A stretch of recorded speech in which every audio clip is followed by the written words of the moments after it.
They say some lines should never be crossed, but life has a funny way of testing those boundaries. I never thought my story would turn out like this, but here I am, sharing something I've kept buried for far too long. It all started on an ordinary Sunday afternoon, a day like any other, or so I thought. I was in the backyard, minding my own business, doing some minor fixes to the wooden fence. The air was warm, the kind of weather that makes everything feel a little slower. I wasn't expecting company, much less her. When Rachel, my stepmother, walked out of the house, I barely glanced her way at first. We had always kept a polite but distant relationship, cordial, friendly even, but nothing more. She was my dad's wife, and that's all she was supposed to be. But that day felt different. She called my name, her voice soft yet commanding. I looked up and saw her walking toward me, wearing a sundress that swayed in the breeze. There was nothing unusual about it, but the way she carried herself seemed deliberate. As she got closer, her eyes locked onto mine, holding my gaze just a little too long. It wasn't overt, not yet, but I could feel the subtle shift in the air.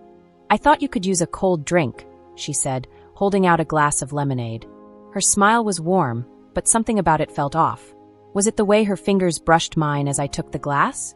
Or maybe it was the way she lingered just a moment too long, her eyes scanning me as if she were seeing me for the first time. "Thanks," I muttered, trying to shake off the unease creeping up my spine. I went back to hammering nails into the wood, hoping she'd take the hint and leave. But she didn't. Instead, she leaned against the fence, watching me with an intensity that made my skin prickle. "You've really grown up," she said after a while, her tone casual but her words heavy. "I remember when you first moved in, skinny kid, always glued to his video games. Now look at you." I chuckled nervously, not sure how to respond. "Yeah, I guess people change." She tilted her head, studying me like I was some kind of puzzle. "They do. Sometimes in ways you don't expect." Her words hung in the air, heavy and unspoken. I focused on the fence, hammering nails like my life depended on it, but I could feel her gaze, warm and unyielding. When I finally worked up the courage to glance at her, she wasn't just watching me. She was studying me, her eyes lingering in a way that felt forbidden. I swallowed hard, my heart racing. "Do you need something else?" I asked, hoping to shift the conversation, or better yet, end it entirely.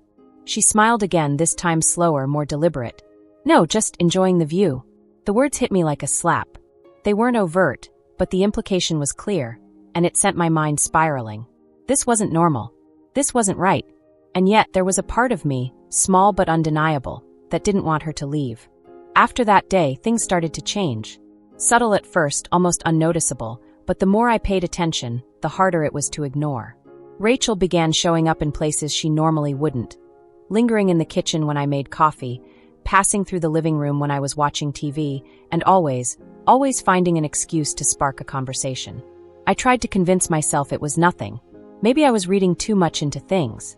But then came the night in the garage, and all those doubts went out the window. I was working on my dad's old car, trying to fix a problem with the engine. It was late, and the rest of the house was quiet. I liked working on the car alone. It gave me time to think, to clear my head. But when I turned around to grab a wrench, there she was, leaning against the doorframe, watching me. "You're still up," she said, her voice soft but with an edge that made my chest tighten. She was wearing a loose cardigan over a tank top and shorts, her hair pulled up in a messy bun. It was casual, normal, and yet it wasn't. The way she looked at me, the way she stood there, it felt anything but casual. "Couldn't sleep," I replied, trying to keep my voice steady as I turned back to the car. "Figured I'd work on this instead." She didn't respond right away, and the silence stretched on, thick and heavy. I could feel her eyes on me, could hear the faint sound of her breathing. Then finally she spoke. "You're good at this," she said, stepping closer. "Fixing things. I don't think I've ever told you that." I shrugged, pretending to be absorbed in the engine. "It's just a hobby." "Still," she continued, her voice lower now, "not everyone can do what you do. It's impressive." Her words caught me off guard, and I looked up at her, unsure of what to say. She was closer now, standing just a few feet away. The light from the garage cast shadows across her face, highlighting the curve of her lips, the intensity in her eyes. I swallowed hard, my pulse quickening. "Thanks," I said finally, my voice barely above a whisper. She didn't move, didn't say anything else. Instead, she reached out, her fingers brushing against my arm.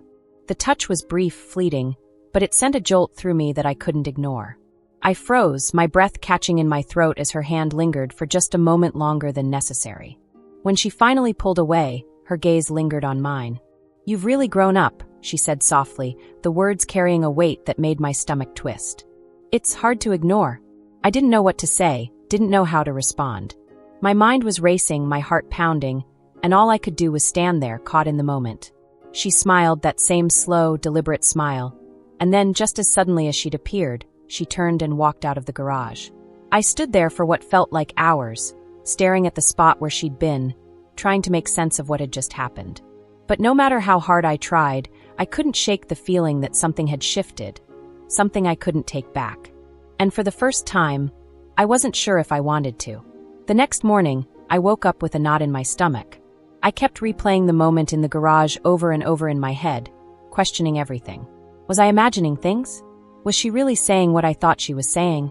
And why couldn't I just let it go? Rachel was already in the kitchen when I walked downstairs. She was sipping coffee, casually scrolling through her phone, as if nothing had happened.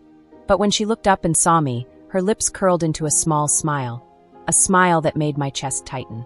"Good morning," she said, her voice light and easy. "Didn't think I'd see you up so early." "Couldn't sleep," I muttered, grabbing a mug and pouring myself some coffee. I kept my eyes on the cup, hoping she wouldn't notice how uneasy I felt. But of course she did. "Still working on that car?" she asked, leaning against the counter. Her tone was casual, but the way she watched me made it clear she wasn't just making small talk. "Yeah," I said, trying to sound nonchalant. "Still a lot to fix." She nodded, her eyes never leaving mine. "You're really dedicated. I like that about you." I nearly dropped the mug. Her words weren't explicit, but the way she said them, the way her voice dipped slightly, the way her gaze lingered, made my pulse race. I didn't know how to respond, so I just nodded and took a long sip of coffee, hoping the heat would snap me out of whatever this was. The rest of the day felt like a blur. I tried to keep myself busy, cleaning up the garage, running errands, anything to keep my mind off her. But no matter what I did, she was always there, in the corner of my eye, in the back of my mind. And every time our paths crossed, it was the same. A lingering glance, a casual comment that felt like it held a deeper meaning, a brush of her hand against mine that sent a jolt through my body. By the time evening rolled around, I was exhausted, not physically but emotionally. I needed space, needed air, so I went out to the backyard to clear my head. The sun was setting, casting the yard in a soft golden glow. I stood by the fence, staring out at nothing in particular, trying to make sense of the mess in my head. And then I heard her voice. "You okay?" she asked, her tone soft, almost hesitant. I turned to see her standing a few feet away, her arms crossed loosely over her chest. She wasn't smiling this time. Her expression was serious, almost vulnerable, and it caught me off guard. "Yeah," I said, even though it was a lie. "Just needed some air." She nodded, taking a small step closer. "It's been a strange few days, hasn't it?" I didn't know how to respond, so I just shrugged. She took another step, closing the distance between us. When she spoke again, her voice was barely above a whisper. "Things feel different, don't they?" I looked at her, my chest tightening as her words sank in. There was no mistaking her meaning this time. The unspoken tension between us, the way she'd been acting, it wasn't just in my head. She felt it too. "Rachel, I started, but my voice trailed off. I didn't know what to say, didn't know how to put everything I was feeling into words. She reached out, her hand brushing against mine, and I froze. Her touch was soft, gentle, but it set my skin on fire. "It's okay," she said, her eyes locking onto mine. "You don't have to say anything. I just needed to know if you feel it too." I couldn't speak, couldn't move. All I could do was stare at her, my heart pounding so loudly I was sure she could hear it. And in that moment, everything else faded away, the house, the yard, the world. It was just the two of us, standing on the edge of something we both knew we shouldn't cross. But we were already too close to turn back. After that evening, everything changed. The unspoken tension between us, once subtle and easy to ignore, became impossible to escape. Every glance, every word, every accidental touch felt charged with something neither of us dared to name. I tried to avoid her. I told myself that putting distance between us would make this go away, that if I just focused on anything else, this feeling would pass. But Rachel seemed to have a different idea. She was everywhere, finding excuses to be near me, asking questions about things she never cared about before, always lingering just a little too long. One night, I was sitting in the living room, pretending to watch TV. I hadn't seen her all evening, and for once, the house felt normal again. But then I heard the soft sound of footsteps behind me, and my heart sank. "Mind if I join you?" she asked, her voice light but with an edge I couldn't ignore. I hesitated for a moment before nodding. "Sure." She sat down beside me, closer than I expected, and the couch dipped slightly under her weight. The scent of her perfume filled the air, subtle but intoxicating, and I had to force myself to focus on the screen. "What are you watching?" she asked, leaning in just enough that our shoulders brushed. I shrugged, my voice coming out tighter than I intended. "Just some random show." Her eyes stayed on me longer than necessary before she turned to the screen. "You've been keeping to yourself a lot lately," she said softly. "Is everything okay?" "Yeah," I replied, not meeting her gaze. "Just busy." She didn't say anything for a while, and the silence stretched between us, heavy and oppressive. I could feel her watching me, and when I finally glanced at her, her expression was unreadable. "You know," she began, her voice softer now, "I've been thinking about what I said the other day, in the backyard." My chest tightened. "Rachel, we don't have to talk about that." "Why not?" she asked, her tone almost teasing. "It's not like we said anything wrong." She shifted closer, her knee brushing against mine, and I tensed. She noticed, of course, and a small, knowing smile played at her lips. "Relax," she said, her voice low. "I'm not going to bite." I swallowed hard, my pulse racing as she leaned back slightly, her arm draping over the back of the couch. Her hand rested near my shoulder, her fingers just barely grazing the fabric of my shirt. It was such a small thing, but it felt monumental. "I just don't understand why you're avoiding me," she continued, her voice taking on a softer, almost vulnerable tone. "I thought we were close." "We are," I said quickly, though I wasn't sure what I meant by it. I don't know." She tilted her head, studying me with an intensity that made my skin prickle. "I think you do know," she said softly. "You're just scared to admit it." I didn't respond. I couldn't. My throat felt tight, and my hands were clammy. Every instinct in my body was screaming at me to get up, to walk away, to put an end to this. But I didn't move. I couldn't. She reached out then, her hand brushing against my cheek, and I froze. Her touch was soft, hesitant, but it set every nerve in my body on edge. "You're not a little boy anymore," she whispered, her eyes locked onto mine. "You've grown up." The weight of her words pressed down on me, and for a moment the room felt too small, the air too thick. I wanted to say something, anything, but my voice refused to come. And then, just as suddenly as she'd touched me, she pulled back, her hand dropping to her lap. "I should go," she said, her tone light but her expression serious. "But think about what I said, okay?" I nodded, not trusting myself to speak, and watched as she stood and walked away. The sound of her footsteps faded, leaving me alone in the silence of the living room. And yet, even when she was gone, her presence lingered, as if the space she'd occupied still carried the weight of her words. The days that followed were suffocating. No matter how hard I tried, I couldn't escape the tension that now seemed to permeate every corner of the house. Rachel was always nearby, always watching, her presence heavy with something unspoken. And the worst part, I didn't know how to stop it, or if I even wanted to. One evening, I found myself in the kitchen, trying to keep my mind occupied. I was chopping vegetables for dinner when I felt her enter the room. I didn't have to look up to know it was her. Her perfume gave her away, along with the quiet way she moved, like a shadow slipping through the house. "Need some help?" she asked, her voice soft, almost playful. "No, I've got it," I replied quickly, hoping she'd take the hint. But of course she didn't. She moved closer, standing beside me at the counter. "I insist," she said, reaching for a knife. Her fingers brushed against mine, and I flinched, dropping the knife onto the cutting board. "Careful," she murmured, her voice low. She picked up the knife, her hand steady as she began slicing the vegetables with practiced ease. I stood frozen, unsure of what to do, as she leaned slightly closer, her shoulder brushing against mine. "You've been avoiding me again," she said after a moment, her tone light but laced with something deeper. "I can't figure out why." "I'm not avoiding you," I lied, my voice unconvincing even to myself. She laughed softly, the sound sending a shiver down my spine.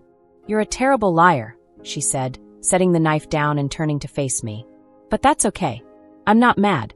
I just miss talking to you." Her words caught me off guard, and I looked up at her for the first time. Her expression was soft, almost vulnerable, and it threw me completely. This wasn't the Rachel I was used to, the confident, composed woman who always seemed to have the upper hand. She looked human, and that scared me even more. "I don't know what you want from me," I said finally, my voice barely above a whisper. I want you to stop running away, she said simply. I want you to look at me, really look at me, and tell me you don't feel it too. My breath hitched, and I took a step back, but she followed, closing the distance between us. Her hand reached out, brushing against my arm, and I froze. Rachel, we can't, I started, but the words died in my throat as her fingers trailed down my forearm. Why not? She asked, her voice soft but insistent. Tell me why and I'll stop. I'll leave you alone. But if you can't, she let the words hang in the air, her meaning crystal clear. I wanted to speak, to say something that would end this, but I couldn't. My mind was a whirlwind of conflicting emotions, and my body refused to move. Her hand rested on mine now, her touch warm and steady, and I felt my resolve crumbling. It's not that simple, I said finally, my voice shaking. You know it's not. She smiled, a sad, knowing smile that made my chest ache. Nothing about this is simple, she said. But that doesn't mean it's not real. For a long moment, neither of us moved. The room felt too quiet, the air too heavy, and I could hear the sound of my own heartbeat pounding in my ears. And then, just as quickly as she'd closed the distance between us, she stepped back, letting her hand fall away. I'm sorry, she said softly, her voice barely audible. I didn't mean to make you uncomfortable. Before I could respond, she turned and walked out of the kitchen, leaving me standing there, torn between relief and something far more dangerous. And as much as I wanted to believe that was the end of it, I knew deep down it was only the beginning. The tension in the house was unbearable. Every interaction with Rachel felt like a test, as though she were waiting for me to say or do something to tip the scale one way or the other. I avoided her as much as I could, but it was impossible to escape her entirely. She was always there, watching, lingering, pulling me deeper into this web of confusion and desire. One night, I stayed out late in the garage, working on the car to keep my mind off her. The rhythmic clink of tools and the smell of engine oil were comforting, grounding me in something solid. But just when I started to feel a sliver of normalcy, the sound of footsteps shattered the quiet. I turned to see her standing in the doorway, her figure silhouetted by the dim light spilling in from the house. She was wearing a loose shirt that fell just above her knees, her hair tumbling over her shoulders. It was casual, effortless, but on her it looked anything but innocent. Working late again? She asked, her voice soft but edged with something I couldn't quite place. Yeah, I muttered, turning back to the car. Needed to clear my head. From me? She asked bluntly, stepping into the garage. I froze, my hand tightening around the wrench I was holding. When I didn't respond, she moved closer, her bare feet making almost no sound against the concrete floor. You don't have to run away, you know, she continued, her tone almost teasing. I'm not going to bite. I forced myself to meet her gaze, my chest tightening at the intensity in her eyes. Rachel, this isn't normal. We can't keep doing this. Doing what? She asked, tilting her head. Talking? Being honest with each other? What's so wrong about that? Her words were deceptively simple, but the way she said them, her voice low, her body inching closer, made it clear this wasn't just about talking. I stepped back, putting some distance between us, but she followed, her eyes never leaving mine. You're making this more complicated than it needs to be, she said softly, her tone almost gentle. You're not a child anymore. You understand what's happening between us. I shook my head, my pulse racing. I don't know what you're talking about. She smiled then, slow and deliberate, and closed the remaining space between us. Her hand reached out, brushing against my chest, and I felt a shiver run down my spine. You do, she whispered. You just don't want to admit it. Her touch was light, barely there, but it felt like fire against my skin. I should have stepped away, should have told her to stop, but my body refused to move. Instead, I stood frozen, caught in the moment as her hand lingered just a little too long. Rachel, I started, my voice barely audible. Shoo, she interrupted, her fingers trailing down to my arm. Just don't overthink it. Let it happen. Her words sent my mind spinning, and for a brief moment, I considered giving in. The tension between us was suffocating, overwhelming, and it felt like there was no escape. But then reality crashed down around me, and I pulled back abruptly, breaking the spell. This has to stop, I said firmly, stepping away. Whatever this is, it's not right. Her smile faltered, and for the first time, I saw something like vulnerability in her eyes. She nodded slowly, her hand dropping to her side. I'm sorry, she said quietly, her voice barely above a whisper. I didn't mean to push you. She turned and walked out of the garage, leaving me alone in the heavy silence. I leaned against the car, my heart pounding, my mind racing with everything that had just happened. As much as I wanted to believe this was over, I knew deep down it was far from it. This was a line we had both crossed, and there was no going back. The following days felt like a game of cat and mouse. I tried to avoid her, to create as much distance as possible, but Rachel wasn't making it easy. Every time I thought I had a moment of peace, she'd appear, leaning casually in the doorway, brushing past me in the hallway, her presence impossible to ignore.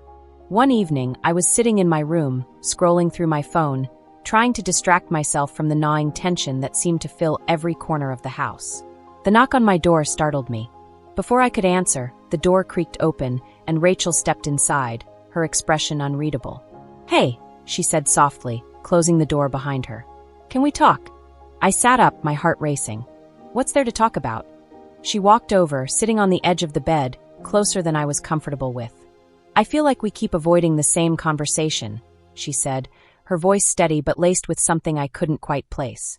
"And I don't think that's fair to either of us." "Rachel, I don't know what you want from me," I said, trying to keep my voice calm. Whatever this is, it can't happen." She nodded slowly, her eyes locked onto mine. "I know it's complicated. I know we're walking a line we shouldn't. But I also know that I can't stop thinking about you, and I don't think you can either." Her honesty caught me off guard, and for a moment I didn't know how to respond. She reached out then, her hand resting lightly on my knee, and I felt a familiar jolt of electricity at her touch. "I don't want to make you uncomfortable," she said softly, her tone almost pleading. "But I need to know, do you feel it too?" Her words hung in the air, heavy and unspoken. I looked at her, my mind racing, my heart pounding. I wanted to tell her no, to deny everything, to end this once and for all. But the truth was I did feel it. I hated myself for it, but I couldn't deny the pull between us. "Rachel, this isn't fair," I said finally, my voice barely above a whisper. "To you, to me, to anyone." She tilted her head, studying me with an intensity that made my skin prickle. "Fair doesn't matter when it feels this real," she said quietly. "You can't keep running from it. You don't have to." I stood abruptly, moving to the other side of the room, desperate to put some space between us. "You don't understand," I said, my voice shaking. "If this gets out, if anyone finds out, this could ruin everything." She stood too, crossing the room with deliberate steps, her eyes never leaving mine. "No one has to know," she said softly. "This doesn't have to be complicated." Her words were dangerous, seductive, and they filled the space between us like a challenge. She stopped just inches away, her hand reaching up to brush against my cheek. "I just want you to stop fighting it," she whispered. "Stop fighting me." The air between us was suffocating, the tension almost unbearable. I wanted to pull away, to end this moment before it went any further. But I couldn't move. I couldn't think. All I could do was stand there, caught in the storm of her presence. For a moment, the world seemed to stand still, and I felt myself teetering on the edge of something I couldn't take back. And then, just as suddenly as she'd closed the distance between us, she stepped back, her expression softening. "I'm sorry," she said quietly, her voice heavy with emotion. "I shouldn't have come in here." She turned and walked out of the room, leaving me alone in the suffocating silence. I sat back down on the bed, my hands trembling, my mind a whirlwind of confusion and guilt. No matter how hard I tried to convince myself this was over, I knew deep down it wasn't. We had crossed a line and there was no way to erase it. The only question now was how far we would let it go. I spent the next few days trying to avoid her completely, sticking to my room or the garage and keeping my interactions with her as brief as possible. But no matter how much space I tried to create, the tension between us only seemed to grow. It was like an invisible force, pulling us back together every time we drifted apart. One evening, I came home late from running errands, hoping to sneak into the house unnoticed. The lights were dim, and the quiet hum of the fridge was the only sound as I stepped into the kitchen. I thought I was alone, but then I saw her. Rachel was standing by the counter, wearing a fitted blouse and jeans, her hair falling loosely around her shoulders. She looked up as I entered, her eyes locking onto mine, and for a moment, neither of us said anything. "Hey," she said softly, her voice carrying a weight that made my chest tighten. "I was starting to think you were avoiding me." I hesitated, unsure of how to respond. "I've just been busy." She smiled faintly, but it didn't reach her eyes. "Busy avoiding me," she said, her tone light, but with an edge of seriousness. "It's okay. I get it." I moved toward the fridge, grabbing a bottle of water to give myself something to do. Rachel, this isn't easy for me, I said finally, my voice quieter than I intended. You know that. She sighed, stepping closer, her footsteps soft against the tile. It's not easy for me either, she said. But ignoring it doesn't make it go away. I turned to face her, my grip tightening on the bottle in my hand. What do you want me to say? That I feel it too? That I'm as confused as you are? What difference does it make? It doesn't change anything. Her expression softened, and she took another step closer. It changes everything, she said. Because it means I'm not crazy for feeling this way. I looked away, unable to meet her gaze. It doesn't matter how we feel. This isn't right. She reached out then, her fingers brushing against my arm, and I flinched at the contact. It doesn't have to be black and white, she said softly. Sometimes things just happen. We can't control them. Her words sent a shiver down my spine, and I felt the walls I'd built around myself beginning to crack. She moved closer, her hand trailing down my arm, and I could feel the warmth of her body, the pull between us impossible to ignore. Rachel, I started, my voice barely audible.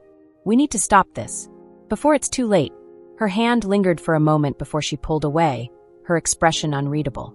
Maybe it's already too late, she said quietly, her voice heavy with meaning. She stepped back, the distance between us feeling both a relief and a loss. I'll go, she said after a moment, her tone softer now. But don't think this is over. You can't just bury this and pretend it never happened. With that, she turned and walked out of the kitchen, leaving me standing there, my heart pounding and my mind racing. She was right. I couldn't pretend this wasn't happening, but I also couldn't see a way out. The line between us had been crossed long ago, and now, every step forward felt like sinking deeper into something I couldn't escape. And as much as I hated to admit it, a part of me didn't want to. The next time it happened, there was no warning, no pretense. It was late, the house was quiet, and I was sitting in the living room, staring blankly at the TV.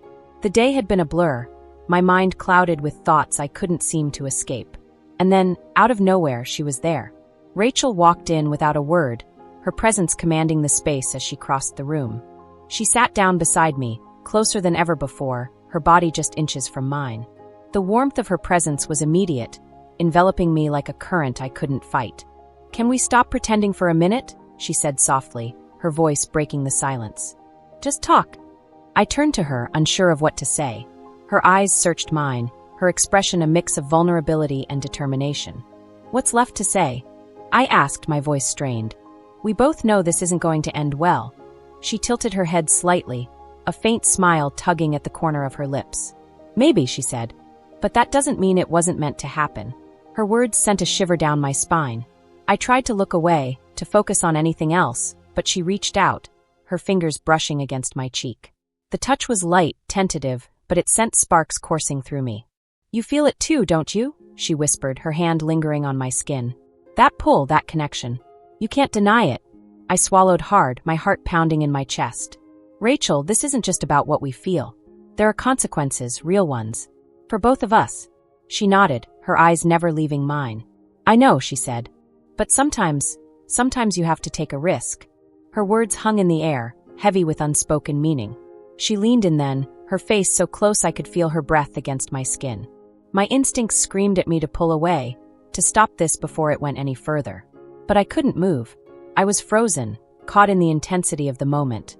"I'm not asking you to make a decision right now," she said softly, her voice barely above a whisper. I need you to be honest with me. Do you feel it too?" Her question echoed in my mind, a challenge I couldn't avoid. I wanted to deny it, to push her away and pretend this wasn't happening. But the truth was undeniable. I did feel it, the pull, the connection, the overwhelming desire that had been building between us for weeks. "Yes," I admitted finally, my voice shaky but firm. "I feel it." Her eyes softened, a mix of relief and something deeper flickering in her expression. "That's all I needed to hear," she said, her hand dropping to her lap. "I don't expect you to do anything about it. I needed to know I wasn't alone." The air between us was thick, charged with an energy that felt impossible to contain. She didn't move closer, didn't try to push me further. Instead, she sat there, her presence a quiet reminder of everything we'd both been avoiding. And for the first time, I realized there was no going back. We had crossed the line completely, and now all we could do was see where it would take us.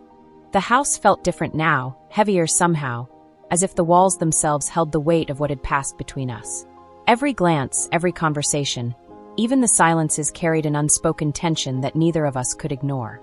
We had admitted the truth to each other, and there was no pretending otherwise. The line had not only been crossed, it had been obliterated.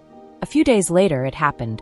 Late at night, the house was quiet, and I was lying in bed, staring at the ceiling. Sleep was impossible. My mind was a storm of thoughts and emotions I couldn't escape.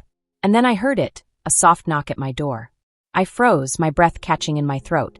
Part of me hoped I'd imagined it, but then the knock came again, firmer this time. Before I could respond, the door creaked open and Rachel stepped inside.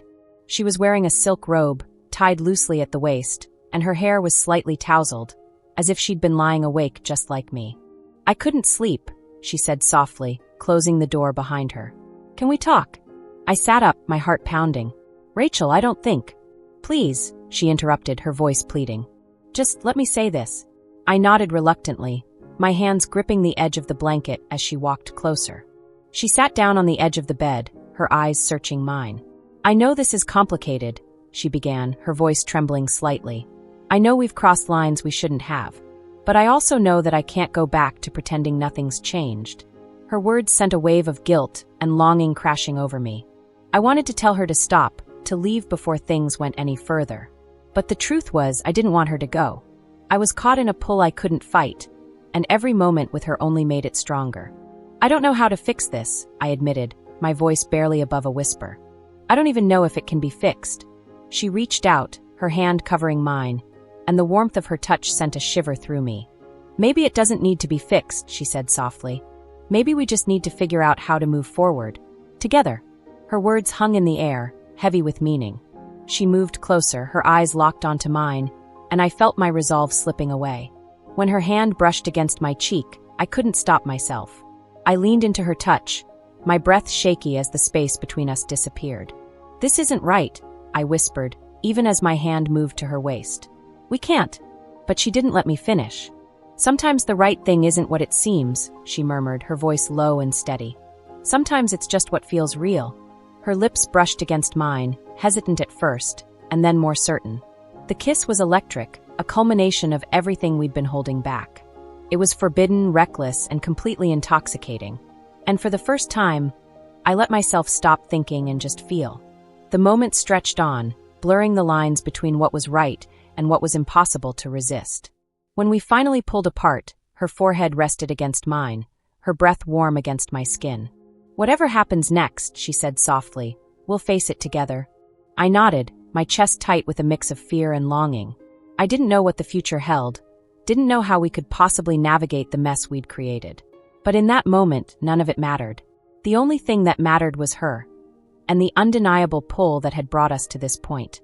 If this story kept you on the edge of your seat, make sure to like, comment, and subscribe for more stories like this. Stay tuned, there's so much more to come.